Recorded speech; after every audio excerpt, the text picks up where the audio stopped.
AFC Championship, Cincinnati, going to Kansas City. This was a -1 favorite for the Chiefs. Like last night when I looked at it, like 12:30 a.m. I just checked it before we got on the pod. It has already moved to a -1 for Cincinnati now as a road No, favorite. I'm taking Cincinnati. Me and Jay are going to Colorado in a few days. I'm going to be putting a bet on Cincinnati Oh, because you yes. can actually gamble there. It's Because too bad that line moved then. I'm honestly kind of pissed, but still, I Yeah. can win some good money back. But no, I mean they're fun. They're back. They have the experience now, so it's not like last year where I mean they shocked the world and beat them. They've already beat the Chiefs this year, and their defense is, I think, what's going to help them not handedly take care of, but kind of control this game in an unfamiliar fashion for the Chiefs. So can Andy Reid scheme something up? Yes. Can it work for 4 quarters and keep up with Joe Burrow? That's where I think they're going to fall short. I mean, you can only do so many quick drops and these dump off passes. If anybody can do it, Mahomes can. But I mean, one big hit, one big sack. If they're trying to force him out of the pocket and he's trying to do too much, I like as good as Mahomes is, being limited in this type of game is not going to play in their favor. If you have to roll with one guy in a big game like this, are you going Mahomes or Burrow? I'm going to go with Burrow off of most recent history. Jay? So is Mahomes injured in this scenario? No. Yeah, let's remove the yes. Yeah, Mahomes, you have to play fair. on one leg. Joe Burrow, you get 3. So yeah, no. Mahomes gets his foot cut off at the ankle like in the Saw movie. Yeah, no, we'll let him keep that. We'll let him keep the 2 feet, but he has to remove an arm. Yeah, no, they're full strength.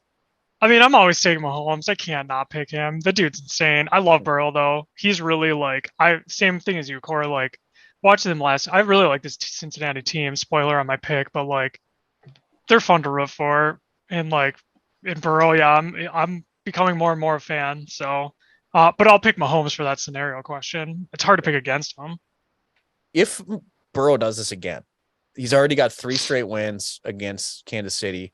They won in the AFC title game last year. This would be a streak in which he beat Allen in Buffalo, goes to Kansas City, and beats Mahomes there. Mm-hmm.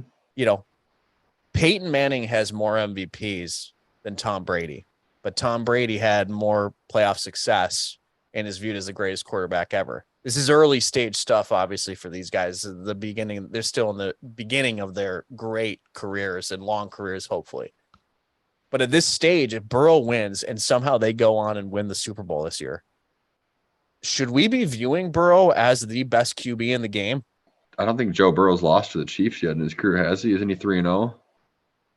Yeah, I believe so. And the one crazy stat they dropped last night is Mahomes and Burrow, if you remove their rookie years for both of them, they have been in the AFC title game every season. You know, it's only 2 years for Burrow, but Mahomes is there for 5 straight and it's a 6-year career. It's just like wild. I kind of feel like Burrow is a lot closer than we seem to he's talked about. At this point, I guess we don't know, but like Mahomes has Andy Reid. I mean, that plays a huge factor. I'm taking nothing away from Patrick Mahomes and how absolutely unreal his talented is. Like some of the stuff he pulls out, like which like I'm taking Burrow in these games. Who's the better quarterback, athletic wise? I'm gonna give it to Mahomes, but so far, Joe Burrow has proven that he wins all these big games. Barring they didn't win the Super Bowl this year, but they're right now they're destined and they're aiming right at this title shot, in my opinion. We're just so fortunate to have this new generation of quarterbacks. Yeah. Like you always know there's going to be this next wave, no matter what age you're in. But you know, I think they're in like great. a dead heat in a collision course, right? And we get to watch it, so that's awesome. But with your analogy, Core, this is great because Josh Allen can be Dan Marino in this analogy. Yes, that's a great point. Yeah. well, you know, because even in that age, like you know, you had Aikman won all the Super Bowls, but he isn't viewed as being the elite quarterback. Same with Terry Bradshaw in the 70s. You know, the MVPs were going to like Fran Tarkenton, Roger Staubach. It seems like there's always this 2-horse race, and then there's that third guy that maybe isn't going to win. Josh Allen could put up better numbers than all these, like Marino did, but is he ever going to get to the big game? Are we going to be watching Mahomes and Burrow battle it out for years and years to come now? And Allen will be kind of that third guy with the big stats, getting them to the divisional round, maybe an occasional AFC title game. Marino got to one Super Bowl. Maybe he'll get there one time. It's kind of crazy how it's breaking down this way. I'm going Cincinnati too. I think I was going to pick him regardless of the Mahomes injury. If he hadn't been injured, I was going to go with Cincinnati, but I just think with the way they've been playing, I'm taking Cincinnati. I think that momentum is just going to carry it, and they have the Chiefs number right now.